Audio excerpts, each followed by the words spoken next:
یہ کہانی ہے ایک ایسے سائنٹسٹ کی جو لاکھوں لوگوں کی موت کا ذمہ دار ہے، لیکن دوسری ہی طرف اسی سائنٹسٹ کی وجہ سے آج کروڑوں بلکہ اربوں لوگ زندہ بھی ہیں۔ 1918 میں جب اس سائنٹسٹ کو انسانوں کی سب سے بڑی پرابلم سالو کرنے کی وجہ سے نوبل پرائز دیا گیا تو اس کے دوستوں اور فیملی میں سے کسی نے بھی اس فنکشن کو اٹینڈ نہیں کیا، بلکہ 2 اور نوبل پرائز ونرز نے تو پروٹیسٹ میں اپنا پرائز بھی ریجیکٹ کر دیا۔ آخر ایسا کیا کیا اس سائنٹسٹ نے کہ اربوں انسانوں کی زندگیاں بچانے کے باوجود آج دنیا اس سے اتنی شدید نفرت کرتی ہے؟ اسی کے لیے بہت ہی ضروری ایلیمنٹ ہے، اور ہم یہ ایلیمنٹ پلانٹس کھا کر یا ان اینیملز کو کھا کر حاصل کرتے ہیں جو پلانٹس کھاتے ہیں۔ اب نائٹروجن کا مسئلہ یہ ہے کہ اگر ہماری زمین میں بار بار فارمنگ کی جائے تو یہ زمین سے آہستہ آہستہ ختم ہو جاتی ہے، اور پھر ایک وقت آتا ہے کہ زمین میں نائٹروجن اتنی کم ہو جاتی ہے کہ کوئی پیڑ یا پودا اگ نہیں سکتا۔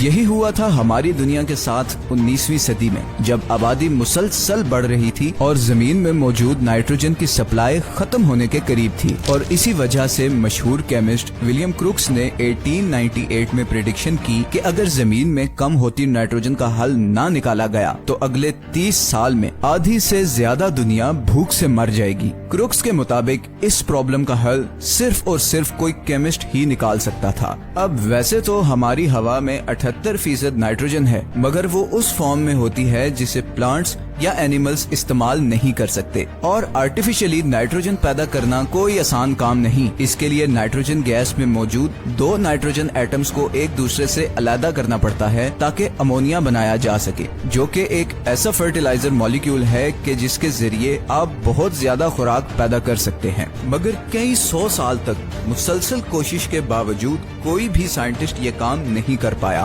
لیکن اس سب کو فائنلی کوئی بدلنے والا تھا۔ 1904 میں جرمنی میں موجود ایک 36 سالہ سائنٹسٹ فرٹز ہیبر کی اس پرابلم میں دلچسپی پیدا ہو گئی۔ ہیبر اس وقت ایک یونیورسٹی میں لیکچرر کے طور پر کام کرتا تھا۔ خوراک کی کمی کو پورا کرنے کی اس لگن نے فرٹز کے اندر ایک آگ سی لگا دی، اور وہ اگلے 5 سال اس پرابلم کا حل نکالنے کی کوشش کرتا رہا۔ اس کا آئیڈیا یہ تھا کہ ہائیڈروجن اور نائٹروجن کو اگر اکٹھا کر کے بہت زیادہ ہیٹ پہ پریشر دیا جائے تو نائٹروجن کے ایٹمز سپلٹ ہو سکتے ہیں۔ اسی ایکسپیریمنٹ پر مارچ 1909 میں فرٹز اپنی لیب میں کام کر رہا تھا کہ اس نے ٹیسٹ کے طور پر چیمبر کا ٹیمپریچر 500 ڈگریز کر دیا، اور پھر وہ ہو گیا جس کی سالوں سے دنیا کے تمام سائنٹسٹ کو تلاش تھی۔ نائٹروجن ایٹمز ٹوٹ گئے اور ہائیڈروجن گیس کے ساتھ مل کر وہ کمپاؤنڈ بن گیا جو دنیا کی تقدیر بدلنے والا تھا۔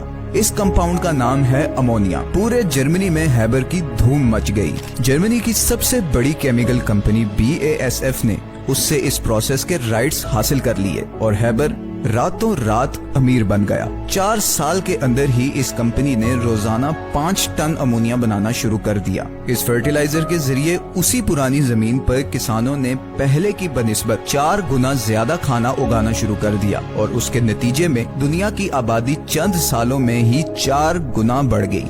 بہت بڑا چانس ہے کہ آپ کے جسم میں موجود 50% نائٹروجن ایٹمز ہیبر کے اسی پروسیس کے نتیجے میں آئے ہیں۔ تو اگر آپ آج زندہ ہیں تو اس میں ہیبر کی ڈسکوری کا بہت بڑا ہاتھ ہے۔ ہیبر اب بہت مشہور ہو چکا تھا۔